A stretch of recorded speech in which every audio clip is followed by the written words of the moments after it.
واقعہ کربلا پارٹ 4۔ دوسری طرف حرم نبوت کی خواتین ہیں، رسول اللہ صلی اللہ علیہ وآلہ وسلم کی بیٹیاں ہیں، سوگوار مائیں ہیں۔ ان میں وہ بھی ہیں جن کی گودیں خالی ہو چکی ہیں، جن کے سینے سے اولاد کی جدائی کا زخم رس رہا ہے، جن کی گود سے شیرخوار بچہ بھی چھین لیا گیا ہے، اور جن کے بھائیوں، بھتیجوں اور بھانجوں کی بے گور و کفن لاشیں سامنے پڑی ہوئی ہیں۔ روتے روتے آنکھوں کا چشمہ سوکھ گیا ہے، تنے نیم جام میں اب تڑپنے کی سکت باقی نہیں رہ گئی۔ عورت ذات کے دل کا آب گیرنا یوں ہی نازک ہوتا ہے، ذرا سی ٹھیس جو برداشت نہیں کر سکتا۔ آہ، اس پر آج پہاڑ ٹوٹ پڑے ہیں، سب کے سب جام شہادت نوش کر چکے۔ اب تنہا ایک ابن حیدر کی ذات باقی رہ گئی ہے، جو لٹے ہوئے قافلے کی آخری امید گاہیں۔ اب وہ بھی رخت سفر باندھ رہے ہیں۔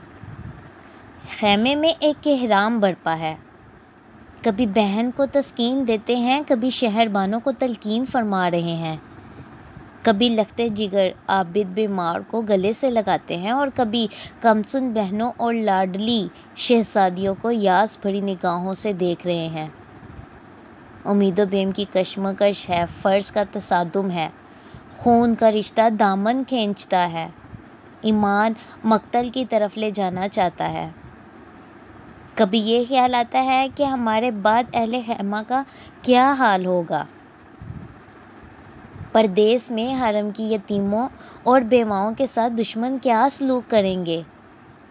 دوسری طرف شوق شہادت دامن گیر ہے، ملت کی تطہیر اور حمایت حق کا فرض نیزوں پر چڑھ کے آواز دے رہا ہے۔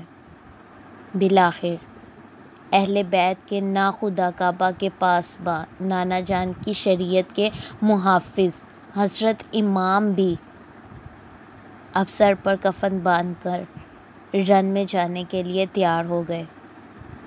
اہل حرم کو تڑپتا، بلکتا اور سسکتا چھوڑ کر حضرت امام خیمے سے باہر نکلے اور لشکر ادا کے سامنے کھڑے ہو گئے۔ ساری داستان میں یہ وہ مقام ہے جہاں انسان کا کلیجہ شک ہو جاتا ہے، بلکہ پتھروں کا کلیجہ بھی پانی ہو کر بہنے لگتا ہے۔ ایک بھوکا پیاسا مسافر تن تنہا 22,000 تلواروں کے نرخے میں ہے۔ دشمنوں کی خون ریز یلغار چاروں طرف سے بڑھتی چلی آ رہی ہے۔ دروازے پر اہل بیت کی مستورات اشکبار آنکھوں سے یہ منظر دیکھ رہی ہیں۔ منٹ منٹ پر درد و غم کی اتھاہ ساغر میں دل ڈوبتا جا رہا ہے، کبھی منہ سے چیخ نکلتی ہے، کبھی آنکھیں چپک پڑتی ہیں۔ ہائے رے تسلیم و رضا کی وادیٔ بے عیاں، پھولوں کی پنکھڑی پہ قدم رکھنے والی شہزادیاں آج انگاروں پہ لوٹ رہی ہیں، جن کے اشارۂ ابرو سے ڈوبا ہوا سورج پلٹ آتا ہے۔ آج انہی کے ارمانوں کا سفینہ نظر کے سامنے ڈوب رہا ہے اور زبان نہیں کھلتی۔ دیکھنے والی آنکھیں اپنے امیر کشور کو یا اپنے امیر کشور کو، اپنے مرکزی امید کو، اپنے پیارے حسین کو حسرت بھری نگاہوں سے دیکھ رہی تھیں کہ ایک نشانے پر ہزاروں تیر چلے، تلواریں بے نیام ہوئیں، فضا میں تیروں کی چمکی نوکیں نظر آئیں، اور پھر نیزوں کی چمکی، اور دیکھتے ہی دیکھتے فاطمہ کا چاند گہن میں آ گیا، زخموں سے چور، خون میں شرابور، سیدہ کا راج دلارا۔ جیسے ہی فرش پر گرا، کائنات کا سینہ دہل گیا، کعبے کی دیواریں ہل گئیں، چشمے فلک سے خون برسایا،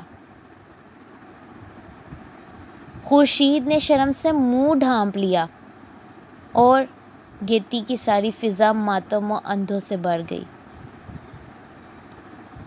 ادھر ارواح طیبات اور ملائکہ رحمت کے جلووں میں جب شہدائے عظیم کی مقدس روح عالم بالا میں پہنچی تو ہر طرف ابن حیدر کی امامت و یکتائی کا غلغلہ بلند ہو رہا تھا۔ ادھر خیمے میں ہر طرف آگ لگی ہوئی تھی۔ یتیموں، بیواؤں اور سوگواروں کی آہ و فغان سے دھرتی کا کلیجہ پھٹا جا رہا تھا۔ امیدوں کی دنیا لٹ گئی۔ بیچ منجھدار میں کشتی کا ناخدا بھی چل بسا۔ اب بنو ہاشم کے یتیم کہاں جائیں؟ کس کا منہ تکیں؟ نبوت کی وہ شہزادیاں جن کی عفت سرا میں روح اعلیٰ میں بھی بغیر اجازت کے داخل نہ ہو، نسیم صبا بھی جن کے آنچلوں کے قریب پہنچ کر ادب کے سانچے میں ڈھل جائے۔ آج کربلا کے میدان میں کون ان کا محرم ہے جس سے اپنے دکھ درد کی بات کہیں؟ ذرا اپنے دل پر ہاتھ رکھ کے سوچئے کہ ہمارے یہاں ایک میت ہو جاتی ہے تو گھر والوں کا کیا حال ہوتا ہے۔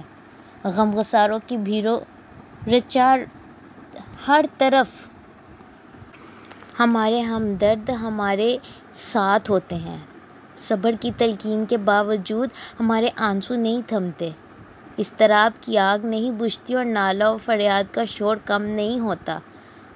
پھر بھلا سوچیں کہ کربلا کے میدان میں حرم کی ان سوگوار عورتوں پر کیا گزری ہوگی جن کے سامنے بیٹوں، شوہروں اور عزیزوں کی لاشوں کا انبار لگا ہوا تھا، جو غمگساروں اور شریک حال ہمدردوں کے جھرمٹ میں نہیں، خونخوار دشمنوں اور صفاق درندوں کے نرغے میں تھیں۔ امام علی مقام کا سر قلم کر دیا گیا۔ جسم اتھر پر نیزے کے 32 زخم اور تلوار کے کئی گھاؤ تھے۔ ابن سعد کے حکم پر یزیدی فوج کے 10 نابکاروں نے سیدہ کے لخت جگر کی نعش کو گھوڑوں کی ٹاپوں سے روند ڈالا۔ اللہ! حضرت زینب اور شہر بانو خیمے سے یہ لرزہ خیز منظر دیکھ کر بلبلا اٹھیں اور چیخ مار کر زمین پر گر پڑیں۔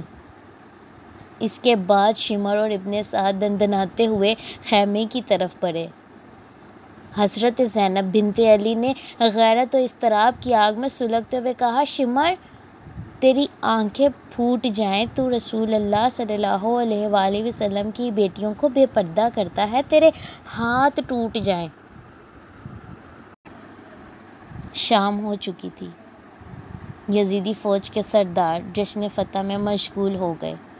ایک پہر رات گئے تک سرور و نشاط کی مجلس گرم رہی۔ ادھر خیمے والوں کی یہ شام غریباں قیامت سے کم نہیں تھی۔ حرم کے پاسبانوں کے گھر میں چراغ بھی نہیں جل سکا تھا۔ ساری فضا سوگ میں ڈوب گئی تھی۔ مقتل میں امام علی مقام کا جسم اتھر بے گور و کفن رکھا تھا۔ خیمے کے قریب گلشن زہرا کے پامال پھولوں پر دردناک حسرت برس رہی تھی۔ رات کی بھیانک اور وحشت خیز تاریکی میں اہل خیمہ چونک چونک پڑتے تھے۔ زندگی کی یہ پہلی سوگوار اور اداس رات حضرت زینب اور شہر بانو نے یا شہر بانو سے کاٹے نہیں کٹ رہی تھی۔ رات بھر خیمے سے سسکیوں کی آواز آتی رہی، آہوں کا دھواں اٹھتا رہا اور روحوں کے قافلے اترتے رہے۔ آج پہلی رات تھی کہ خدا کا گھر بسانے کے لیے اہل حرم نے سب کچھ لٹا دیا تھا۔